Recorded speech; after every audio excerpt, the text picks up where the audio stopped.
Faman i'tada 'alaikum fa'tadu 'alaihi bimithli ma i'tada 'alaikum. Artinya apa? Allah itu paling adil kepada hambanya. Tidak ada pilih kasih. Sehingga apa? Sehingga Allah memperlakukan hambanya laqad khalaqnal insana fi ahsani taqwim. Ketika manusia diciptakan oleh Allah sebaik-baik ciptaan, ya hukumnya sama semuanya. Enggak ada pandang pandang bulu di dalam menerapkan syariat. Jadi yang siapapun yang melakukan kemaksiatan, ya disitulah harus ditegakkan.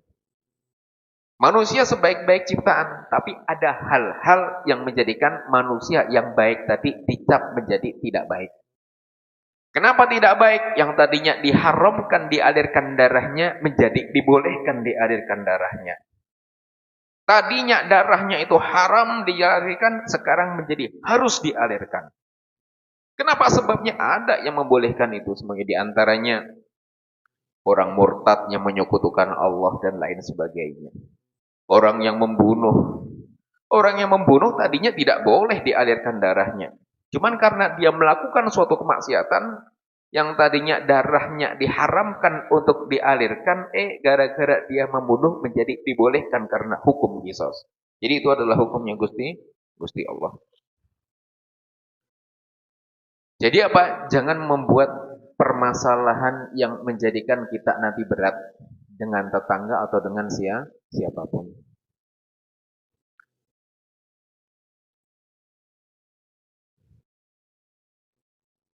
Haram Allah minal mu'mini dammuhu wa maluh. Jadi Allah mengharamkan dari orang mukmin itu, ini haramkan apa? Yang pertama itu adalah darahnya. Darahnya tidak boleh dialirkan. Artinya apa? Jangan semena-mena bunuh orang tanpa ada sebab yang membolehkan. Wa maluhu, dan hartanya baik. Di sini Allah yang membuat suatu undang-undang pun bukan hanya nyawa saja yang dijaga, tapi harta-hartanya. Jadi harta kita itu adalah harta titipan Allah, yang di situ ada hukum-hukum hak Allah yang boleh yang tidak boleh diambil dengan cara yang zalim. Contohnya apa? Kita ambil dengan cara ngerampas, ngambil hak, ngambil yang tidak haknya, ngerebut hak warisnya. Itu tidak boleh. Banyak enggak yang rebutan waris? Banyak enggak? Banyak yang rebutan waris. Ribut gara-gara peninggalan, banyak tidak? Banyak. Enggak tegur sapa gara-gara warisan, banyak. Cuman gara-gara beda hitungan sedikit, ada ributnya seumur hidup, banyak. Sehingga apa? Sehingga dari problem-problem kecil inilah yang tidak sadar, menjadi besar. Sehingga Allah Subhanahu wa taala menjadikan jangan sampai kita hidup di dunia ini nyelakain siapapun. Siapapun. Seperti kita tidak mau diperlakukan yang tidak baik, maka jangan memperlakukan yang tidak baik kepada siapapun. Kita nggak pengen disakiti, ya jangan nyakitin orang. Kita nggak pengen diomongin, jadi bahan omongan, ya jangan ngomongin. Sehingga ada hukum Allah. Hukum Allah itu adil. Artinya orang kalau melakukan suatu kesalahan-kesalahan, mungkin dia akan diuji dengan ujian yang sama untuk merasakan sebelum akhir hayatnya. Bukan berarti apa ya? Uh, hukum karma.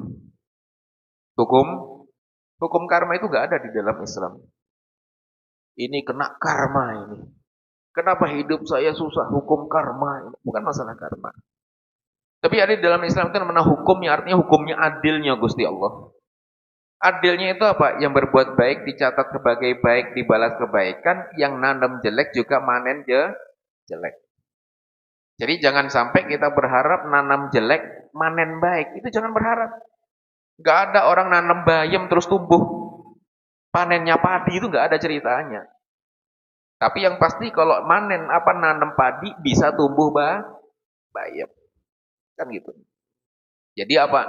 Jadi nanamlah yang baik agar yang kita petik semuanya baik.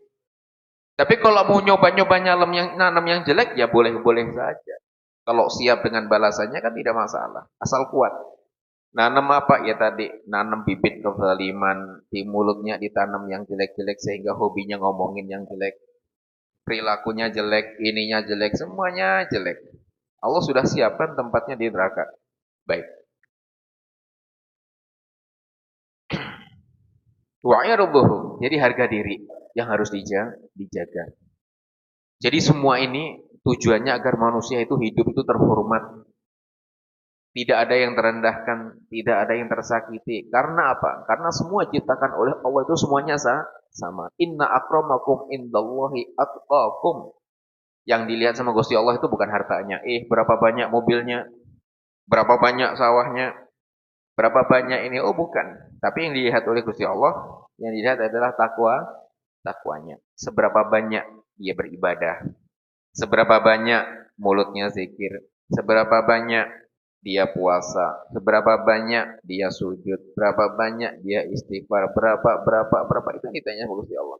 Urusan duniawi sih nggak pernah ditanya, tapi takwa yang berhubungan takwa ini akan nanti ditanya dan dijadikan sebagai apa? Sebagai tolak ukur nanti. Yang dilihat apa? Takwanya. Ketika seseorang ibadah semuanya sama. Orang tawaf semuanya sama semuanya. Tempatnya sama, waktunya sama, ya di situ-situ juga nggak ada bedanya antara raja, pejabat, rakyat, semuanya ya sama semuanya. Karena konsepnya ibadah kalau yang namanya hamba ya semuanya hamba semuanya. Yang semuanya nyembah kepada Gusti Allah semuanya. Jadi yang dilihat ya bukan pangkat, bukan derajat, tapi yang dilihat adalah bagaimana seseorang dengan takwa inilah inna akramakum indallahi atqakum. Yang paling mulia di hadapan Allah, yang paling takwa. Nah, takwa itu adalah tadi. Takwa itu adalah tidak nyakiti siapapun seperti kita tidak ingin disakiti siapapun. Itu adalah prinsipnya. Al-muslimu man salim al-muslimuna min lisanihi. Jadi yang dikatakan orang muslim yang selamat itu adalah orang yang mulutnya selamat. Selamat dari ngomongin orang, selamat dari ini semuanya. Makanya sebagian ulama dulu, sebagian orang-orang soleh, mereka berusaha agar mulutnya tidak ngomong yang aneh-aneh itu diganjel kerikil di mulutnya. Kalau perlu kita pakai batako tuh yang gede itu. Hah?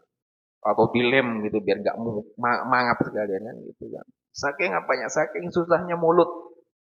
Nggak punya tulang, nggak punya apa. Tapi kalau sudah ngomong sakitnya nggak kira-kira kan. Jadi banyak yang dimasukkan ke neraka gara-gara mulutnya.